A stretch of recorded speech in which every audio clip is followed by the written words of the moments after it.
There, beyond you, yourself, Chaz, in your opinion, from playing the music and being in the machine, why does that genre not work in this country, for the most part?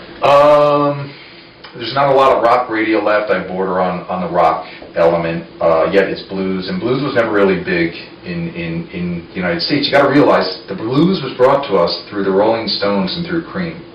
And probably what was the closest to a blues band was probably Paul Butterfield blues band, like Bloomfield.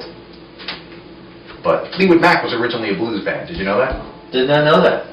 I love favorite record of all time, Fleetwood Mac Rumors, 1977, and now I know why, because in early 1990 I'm reading a book about a gentleman named Peter Green. Peter Green wrote Black Magic Woman. Carlos Santana did not write Black Magic Woman. Black Magic Woman was originally a blues song and came out in 1967. Written by this British blues band called Fleetwood Mac. Mick Fleetwood, the drummer, is Fleetwood, and Mac was John McVie, the bass player. They're still together. But they were originally a blues band. The Brits studied, they know American roots blues, but they created their own sound with it. John Mayall, Eric Clapton, so forth. These guys really do know a lot about the music. John Lee Hooker, when they went there, Muddy Waters in 1965, couldn't understand why the white man was getting out of their way when they were walking through doors and holding doors open.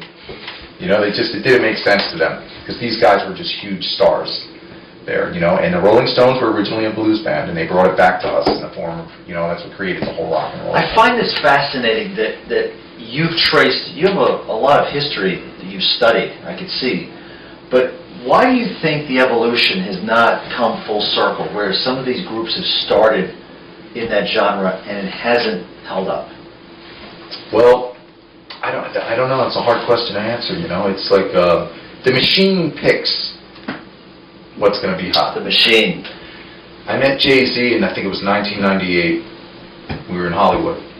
And we're in the CNN building. We shared the same building, Priority Records, as Larry King. It's 1998, I think it was 1998, and they said, this young gentleman here, and he's with his manager at the time, or, you know, head of his record label, was called Damon Dash. And if I ever met Jay-Z, he might remember this day. And they said to us, see this young guy here? Very young man, he couldn't have been 22, maybe 23. This is going to be the next big thing in rap. This is where all your favors go. We're going to make him the next big thing in rap. And we did.